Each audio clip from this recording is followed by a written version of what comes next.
Таджикистанец на Эвересте, россияне в Таджикистане и признание таджикского кинематографа в самой Италии. Меня зовут Фарангеш Шозедова. Это новости халвы. Обсудим важное за неделю.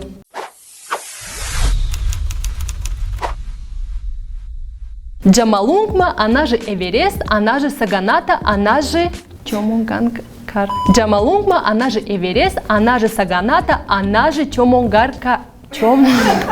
Джомолунгма, она же Эверест, она же Саганата, она же Чомоганкар. Самая высокая вершина в мире. Ее высота составляет 8848 метров. Представьте себе дорогу от магазина Де-факто в центре Душанбе до рынка Султани Кабир. И представьте, что вам постоянно придется не просто идти, а подниматься. А пока мы представляем, кто-то реально идет, покоряет такую высоту и оставляет там флаг Таджикистана. Так сделал Виталий Хининзон. Это первый таджикистанец, который побывал на высочайшей точке планеты. Интернациональная команда, в составе которой был Виталий, отправилась в экспедицию 11 апреля. Если кто-то сейчас вдохновился и решил сию же секунду начать покорять этот мир, притормозите. Не забывайте и о том, что такие восхождения требуют серьезной физической подготовки, опыта и денег. Много денег.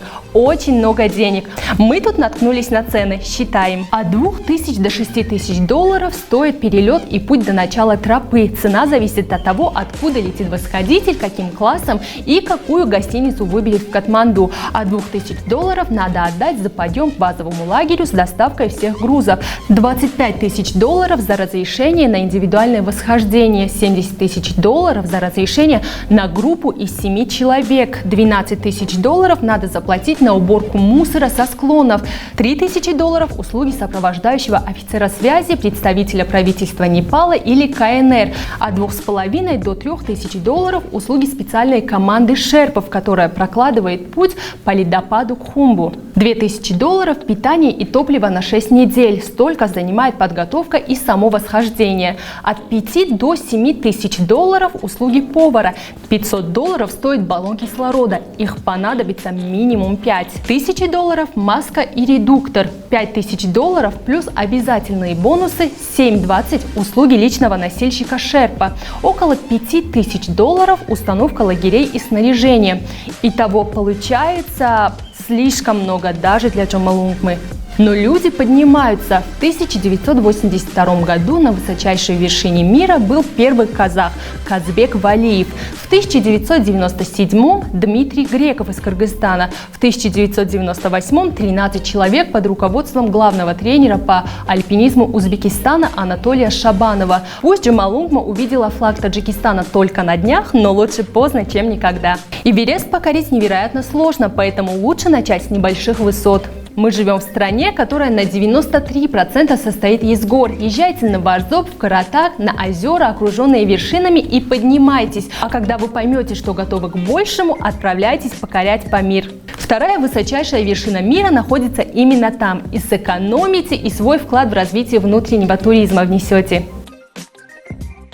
Родина таких гениев, как Федерико Феллини и Роберто Росселлини, абы кого талантом не назовет. На кинофестивале Асти Фильм Фестивал в Италии званием «Лучшая актриса» удостоили Рафуат Шуазимову. Она сыграла одну из главных ролей в фильме молодого таджикского режиссера Руми Шуазимова «Провинциальные мечтатели». На конкурс картина попала благодаря российской компании по фестивальному продвижению «Синепромо». Знаете, что мы поняли? Талантов у нас в стране очень много. Просто каждому нужно научиться заявлять о себе, не бояться рисковать и не останавливаться на достигнутом. Делайте все, чтобы на Халве Ньюс была новость о вас.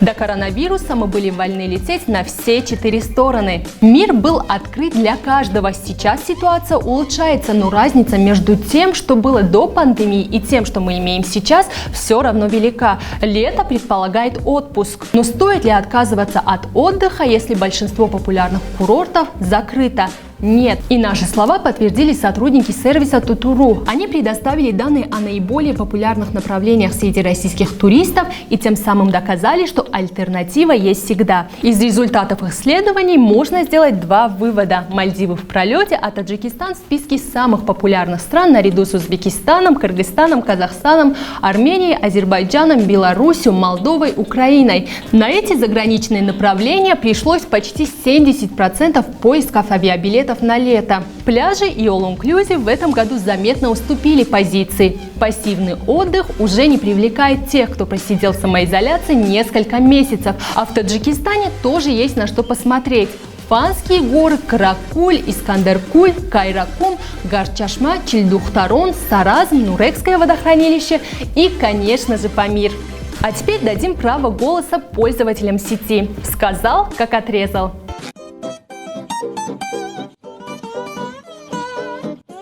На сегодня это все. Если вы хоть на столечко захотели покорять новые вершины, ставьте лайк, подписывайтесь, напишите комментарий и не пропускайте новости халвы. С вами была Фарангеш Шозедова. Будьте с нами, чтобы быть в теме. Пока!